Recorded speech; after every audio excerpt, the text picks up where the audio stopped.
Hi, Pagyptsian. I hope I pronounced your username right. If not, I apologize. This is a video response to your video about wearing the hijab in the Western culture. Now, you asked if there were any other cultures that had a tendency to wear head coverings than um, the Muslims and some Christian groups. And I would say that actually, if you look at history, it's very common, and very often it's for the same reasons. It's for modesty, and it is because the hair is seen as a sexual thing. Very many cultures view a woman's hair as a big part of her beauty, and that by covering the hair, you can sort of send the signal that your beauty is not for sale. It is not on the open market, so to speak. So, to give a few examples, you have the Amish who wear bonnets. Perhaps the most common example are Catholic women who wear the mantilla. A lot of traditional Catholic women, when going to church, they wear have you seen the typical Spanish movies with women having a sort of crown-like thing on the top of their heads and there's veils coming down from that? That's a mantilla. And many today only use it for church, but some devout Catholic women wear it, especially in Spain. And it's actually traditional for if a woman is to meet the Pope, she is to wear the mantilla or some other head covering. A lot of other Christian groups from all sorts of Christian sects wear headscarves when in church. This is particularly the more conservative groups. And if you look at, for historical context, paintings of Greek and Roman women often show the women wearing head coverings. And in Viking society, it was common for a woman to wear a headscarf after she was married. Now, this tradition has been carried along Norwegian history, so while it's not common today, you can see it in our national dress. In Norway, we have a national dress called bunad. This is used for great feast days like weddings and so on. And typically, a girl will get a bunad for her confirmation. And the bunad is a sort of romanticized version of 1800s peasant's garb. And in a lot of them, the female bunads have some sort of cap or cloth for a woman to wear on her head. And the bunad that comes from the country that I'm from has a cap for married women. And also, if you look at old movies, like from the 50s and 60s, women used headscarves or hats when out. And I remember that my grandmother's friends, and my grandmother would have been about 90 or so if she had lived. And I remember that when I was a little girl, her friends would come over and I would wear headscarves or hats, at least quite a few of them. And if you look at formal events, like for example European royalty, for various events they will wear hats. And veiling is even a part of a lot of the ceremonies, especially the religious ceremonies that are common today. For example, you have the bridal veil, and originally the whole point why a bride shouldn't see the groom on the day of her marriage was that it was believed that a bride was very powerful because it was her last day as a virgin. And if she laid eyes on her husband, or her husband to be, before they were married, because when she said yes, when the priest said that they were man and wife, she lost that power, and it was her personal power was given to her husband. And so that then it was safe, but up until that point, her looking at her could curse the husband. So therefore you have the typical idea of a bridal veil. And a lot of people wear a mourning veil when grieving. While it's not that common anymore, a lot of people still do. And so you can see that all over Western culture, and also all over history, you have the idea of covering the head, and often, sometimes even as important as with the bridal veil, the face of women. Now, as for my opinions on veiling, basically, we live in a very sexualized society. A sexualized society where many judge a woman completely on her appearance. I don't know how many times I have made a comment on, for example, a video on YouTube, and someone say, "Oh, but your comment doesn't matter. You're ugly."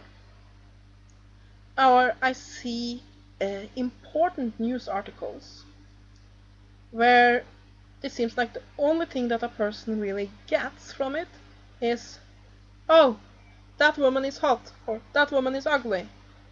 And that creates an enormous pressure, where sort of a woman's, what she has to say, what's in her mind doesn't matter. It's only mattering how sexy she is. And I think that veiling in many ways can be a protest against that. And this development has,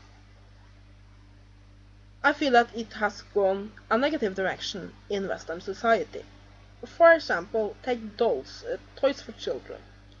When I grew up, we had Barbies. Of course, there's still Barbies, but they're not that popular anymore. The new thing is Bratz.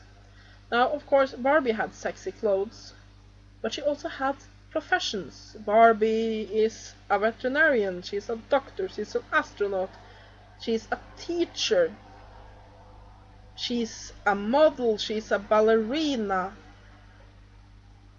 She has a lot of professions. She owns her own house, several of them actually. She is kind and helps her parents take care of her sisters. And in many ways she is sort of this idealized woman. And I can see why she would be a positive role model, for while appearance is a big part of it, it's also all of these professions. Now, when you look at the Bratz doll, the Bratz doll is just sexy. And this is products that are sold to very young girls. And they are nothing but, well, they are fashion, they write for fashion magazines and they're into music, but basically they're high school kids that doesn't care about anything else but wearing skimpy outfits. And this is sort of what's drilled into the head of young girls today. And I remember I went into a forum, I don't remember which one, but anyway, it was a woman who she was wearing a button-up shirt and was wearing, it was a jewelry forum, it was a forum for some jewelry company. And when she wears one of their jewelries under that shirt, and people were all, "Oh, but you need to show cleavage." And I'm thinking, why should she have to show cleavage? Why is showing cleavage that important? Now, I don't say it's wrong to show cleavage, by all means.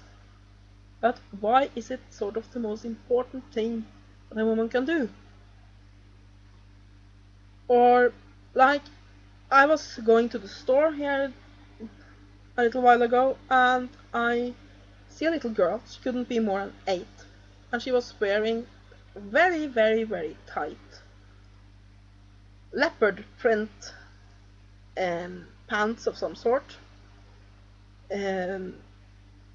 Oh, what are they called? You know, those shoes that have sort of the soles of them are this high, and nothing else, nothing on the chest, nothing.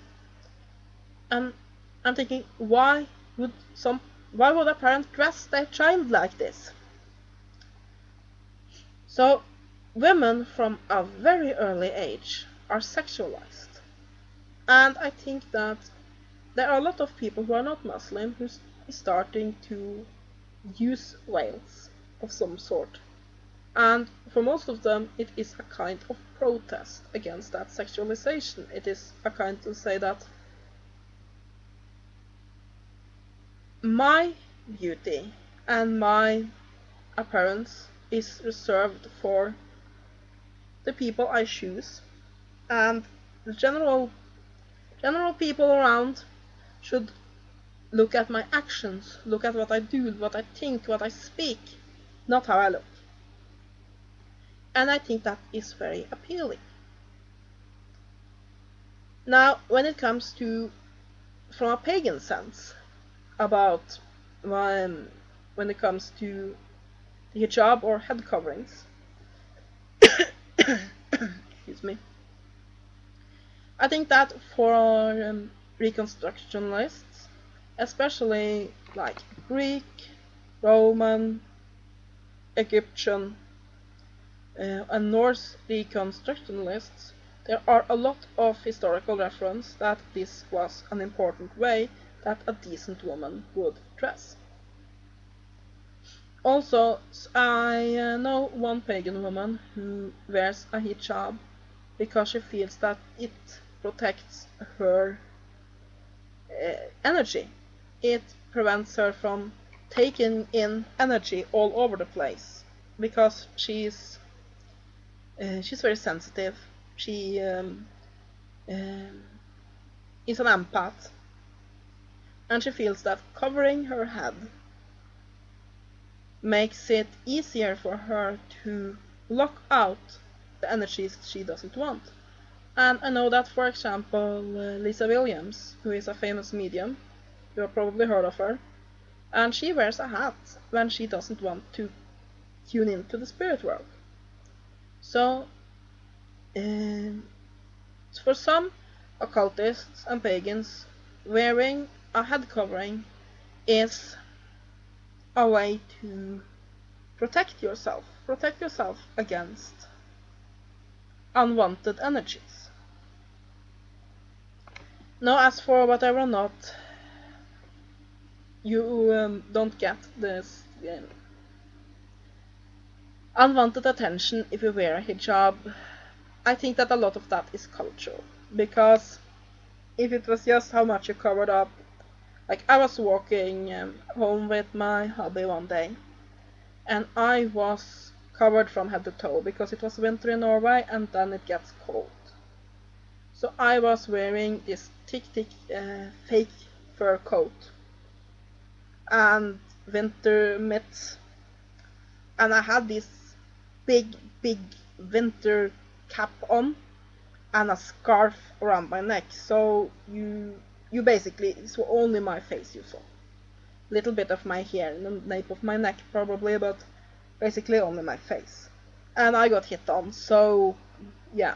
But I think that someone who is wearing the hijab, they are sort of, people think, okay, they are Muslim, and the chances are big that their husband, brother, or so on will come after me and beat me shitless if I am not respectful to this woman.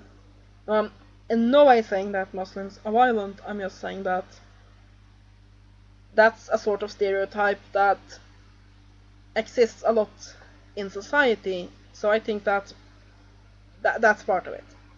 However, dressing reasonably modest, I definitely see a difference in how I am treated if I dress like I do now, with no cleavage showing and in pants or long skirts, than if I wear something that's more revealing.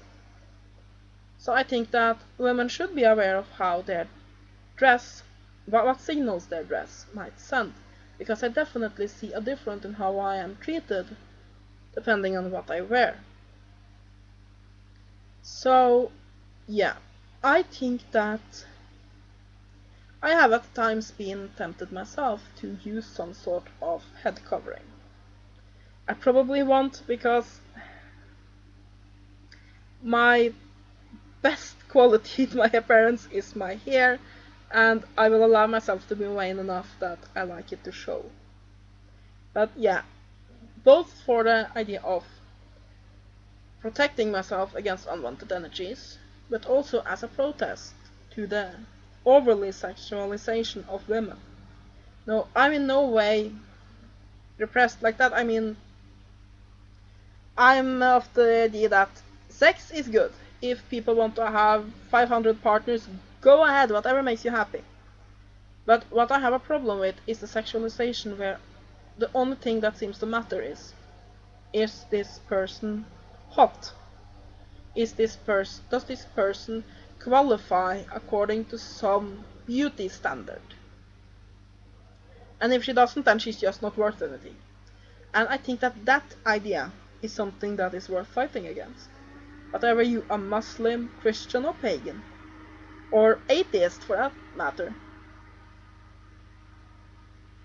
So yeah, I think that covering your hair can definitely be a statement.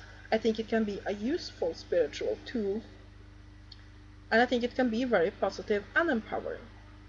And as long as everything is done from the person that's covering up's own free will, then it's definitely not a way to... It doesn't imply submission, it doesn't imply that a person is weak or is suppressed. It is a way to say, my beauty shouldn't matter, I should matter. And I think that can be a very empowering idea. So yeah, that's my video response. I hope you have a great day, and blessed be.